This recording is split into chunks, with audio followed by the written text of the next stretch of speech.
খবর শুনছেন ডব্লিউবি সংবাদ টিভি ইউটিউব চ্যানেল থেকে। খবরের শুরুতেই দেখে নেব পশ্চিমবঙ্গ সহ দেশ এবং বিদেশের বাছাই করা সব তাজা সংবাদগুলি।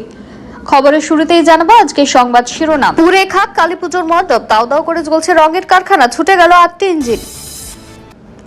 যদি বিজেপির ফরম্যাটে হয় তাহলে এসআইআর ইস্যুতে শুভেন্দুর মন্তব্যের পাল্টা সুর চড়ালেন ফিরহাদ।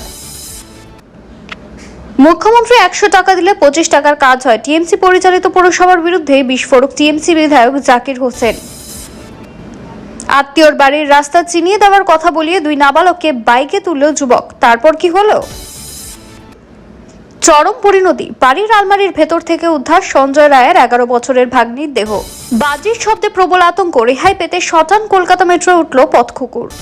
ঐতিহাসিক কেল্লায় নামাজ পড়েছিলেন মহিলারা, গোমূত্র দিয়ে এলাকা পবিত্র করলেন বিজেপি সাংসদ।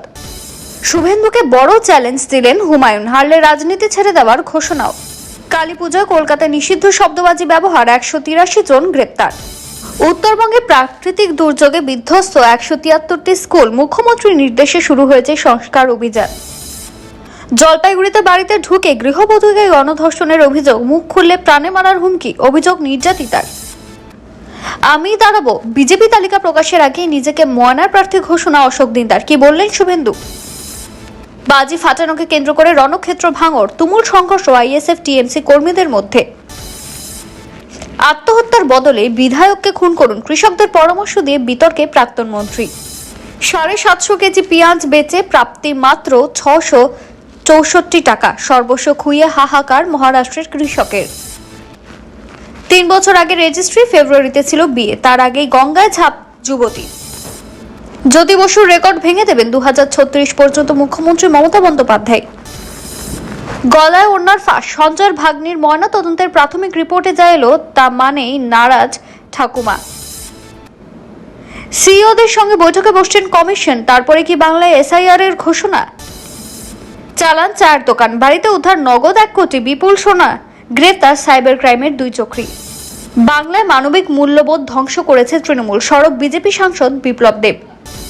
জাপানের কুর্সিতে প্রথম মহিলা প্রধানমন্ত্রী, সানাই তাকাইচিকে এক্স হ্যান্ডেলে শুভেচ্ছা বার্তা মোদির। বাবার সঙ্গে স্ত্রীর সম্পর্ক, মৃত্যুর আগে ভিডিও বার্তা ছেলের, অভিযুক্ত পাঞ্জাবের প্রাক্তন মন্ত্রী। বঙ্গোপসাগরে নিম্নচাপ, রাজ্যে আবার ভারী বৃষ্টির পূর্বাভাস জানালো আলিপুর। এসএসসি আবহে সুপ্রিম রায়, চাকরি হারাতে পারেন রাজ্যের 90,000 শিক্ষক, টেট নিয়ে সর্বশেষ আপডেট। 1 টাকায় দৈনিক 2 জিবি ডেটা, আনলিমিটেড কলিং, দিওয়ালিতে মেগা অফার দিচ্ছে এই সংস্থা। যদি বিজেপির ফরম্যাটে হয় তাহলে এসআইআর ইস্যুতে শুভেন্দুর মন্তব্যের পাল্টা সুর চড়ালেন ফিরহাদ। এতক্ষণ শুনছিলেন সংবাদ শিরোনাম, এবার আসছে বিস্তারিত খবরে।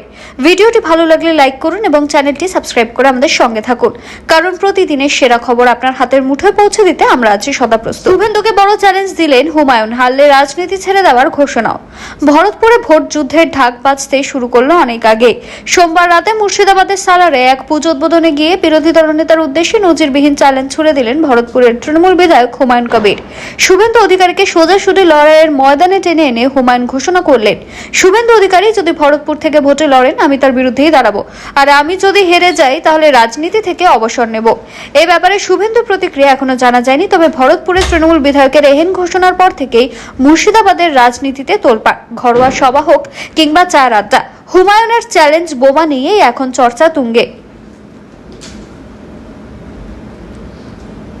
তৃণমূল নেতার এই বক্তব্যকে ঘিরে স্থানীয় তৃণমূল এবং বিজেপি কর্মীদের মধ্যে শুরু হয়েছে তীব্র বাকযুদ্ধ। রাজনৈতিক পর্যবেক্ষকদের মতে ভরতপুরে শুভেন্দুকে প্রার্থী করার কোনো সম্ভাবনা এখনো পর্যন্ত নেই, তবে হুমায়ুনের এই কড়া বার্তায় যে জেলায় গেরুয়া শিবিরের কাছে একটি স্পষ্ট রাজনৈতিক বার্তা পৌঁছেছে তা বলাই বাহুল্য। তৃণমূলের অন্দরে অনেকে হুমায়ুনের এই বক্তব্যকে আত্মবিশ্বাসের প্রকাশ বললেও বিরোধীরা একে দেখছেন আত্মঘাতী চ্যালেঞ্জ হিসেবে। তবে হুমায়ুন স্পষ্ট জানিয়েছেন তিনি তার কথায় অনড়, স্থানীয় জনতার ভরসা তার শক্তি বলেও দাবি করেছেন তিনি।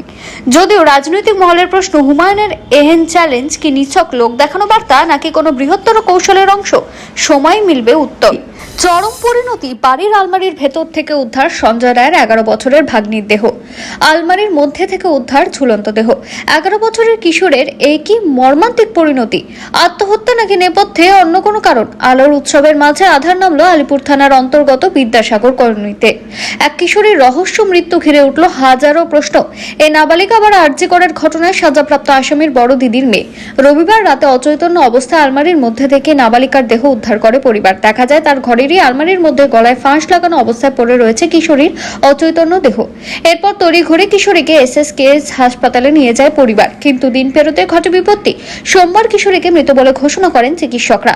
এদিন নিহত নাবালিকার ঠাকুমা জানিয়েছেন, ওরা আলাদা থাকতো, আমাকে তো বাড়িতে ঢুকতেই দেয় না, আমি ওর ব্যাপারে কিছু জানতেই পারতাম না। 1 মাস আগে যার 11 বছর বয়স হলো, সে কি গলায় দড়ি দিতে পারে? এটা সম্ভব? ছেলের আগে স্ত্রী অর্থাৎ ওর মাও আত্মঘাতী হয়েছিল, তারপর ছেলে তার শালিকার সঙ্গে বিয়ে করে। উল্লেখ্য, এই কিশোরী আরজি করের ঘটনায় সাজাপ্রাপ্ত আসামি সঞ্জয় রায়ের ভাগ্নি অর্থাৎ তার বড় দিদির মেয়ে। মায়ের মৃত্যুর পর থেকেই তার দেখাশোনা করতেন দোষী সাব্যস্ত সঞ্জয়ের ছোট দিদি। পরবর্তীতে তার সঙ্গে কিশোরীর বাবা বিয়ে করেন, তারপরে বদলে যায় ছবি। কিশোরীকে ঠাকুমার থেকে দূরেই রাখতেন মা, এমনটাই অভিযোগ। এদিন নিহতের ঠাকুমা বলেন, আমার বাড়িতে ঢুকতেই দিত না, মেয়েটা আসতে চাইতো কিন্তু সবসময় দূরে দূরে রাখতো, আমরা দূরত্ব বজায় রেখেই কথা বলতাম। কিন্তু এই মৃত্যুর কারণ কি, সে নিয়ে দানা বেঁধেছে রহস্য। আত্মহত্যা নাকি অন্য কোনো কারণ, খুনের তত্ত্ব নেই তো? সবটাই খতিয়ে দেখছে পুলিশ। ইতিমধ্যে কিশোরীর দেহ ময়নাতদন্তের জন্য পাঠিয়েছে তারা। সেই রিপোর্টের ভিত্তিতেই নেওয়া হবে পরবর্তী পদক্ষেপ। মাতৃমূর্তি আঁকড়ে হাপুস নয়নে কান্না, কি হলো তার? তৃণমূল সাংসদ কল্যাণ বললেন,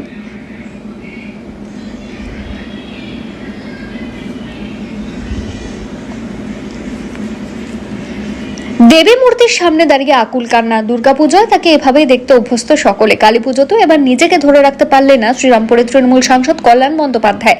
দেবী মূর্তিকে আঁকড়ে কান্নায় ভেঙে পড়লেন তিনি। জানালেন, মায়ের কাছেই কাঁদতে পারে ছেলে, কি চাইলেন দেবীর কাছে তাও জানালেন। শারদোৎসবে সন্ধি পুজোর সময় কল্যাণকে কান্নায় ভেঙে পড়তে দেখা যায় প্রত্যেক বছরই। এবার কালীপুজোতেও কান্নায় ভেঙে পড়লেন আইনজীবী তথা তৃণমূল সাংসদ কল্যাণ। এবছর বাঁকুড়ার দোলতলার বাড়িতে দীপাবলি কাটান তিনি। সেখানে দেবী মূর্তির সামনে বসেন মন্ত্রপাঠ করতে, আরতিও করেন। সে পর্যন্ত সব ঠিক থাকলে একটা সময় পর হাওয়া হাওয়া করে কেঁদে ওঠেন কল্যাণ। দেবী মূর্তিকে রীতিমতো আঁকড়ে এক নাগারে কেঁদে চলেছেন তিনি। মন্ত্রপাঠ করতে গিয়েও ধাক্কা খান, বারবার কান্নায় গলা আটকে যায়। একটা সময় রীতিমতো দেবী মূর্তির হাতে মাথায় রাখেন কল্যাণ। সেই অবস্থায় তাকে বলতে শোনা যায়, ভালো রেখো মা, শক্তি দিও, জ্ঞান দিও, বুদ্ধি দিও। দুর্গাপুজো থেকে কালীপুজো কেন বারবার কান্নায় ভেঙে পড়েন তিনি? সে নিয়ে সোজা সাপটা জবাবই দেন কল্যাণ। তার বক্তব্য, মায়ের কাছে এলেই কাঁদি, মায়ের কাছেই তো কাঁদে ছেলে, ছেলে কি অন্য কোথাও কাঁদে? মায়ের কাছেই হাসে, মায়ের কাছেই কাঁদে, আর কার কাছে কাঁদবে? বিশ্বমাতা জগৎ জননী সবাইকে ভালো রাখুক।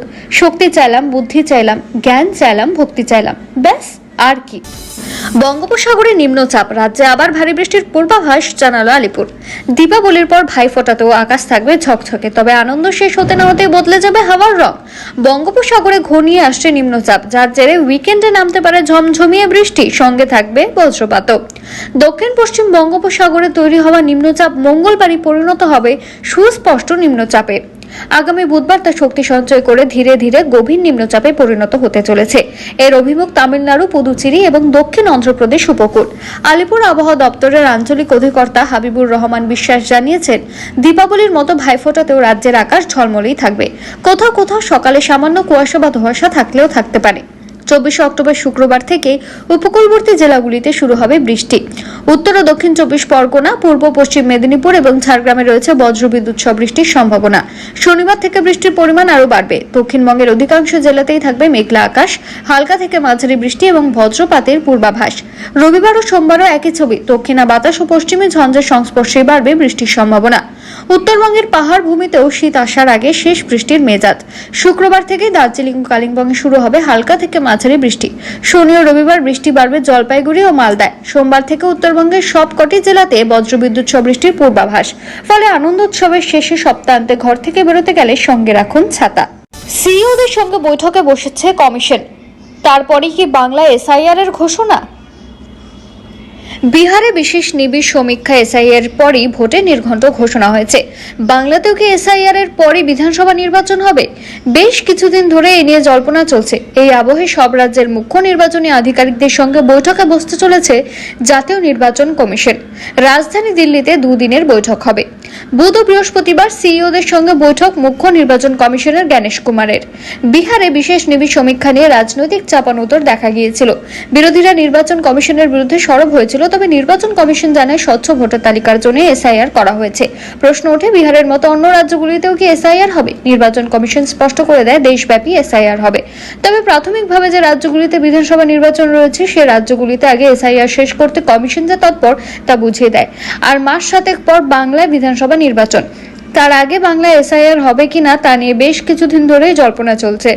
বিজেপি নেতারা বলছেন এসআইআর হওয়ার পরই বাংলায় বিধানসভা নির্বাচন হবে।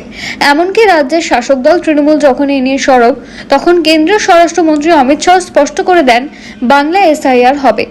বাংলায় এসআইআর নিয়ে যে নির্বাচন কমিশনও তৎপর হয়েছে তা কমিশনের একাধিক পদক্ষেপে স্পষ্ট। 3 বছর আগে রেজিস্ট্রি, ফেব্রুয়ারিতে ছিল বিয়ে, তার আগে গঙ্গায় ছাপ যুবতীর।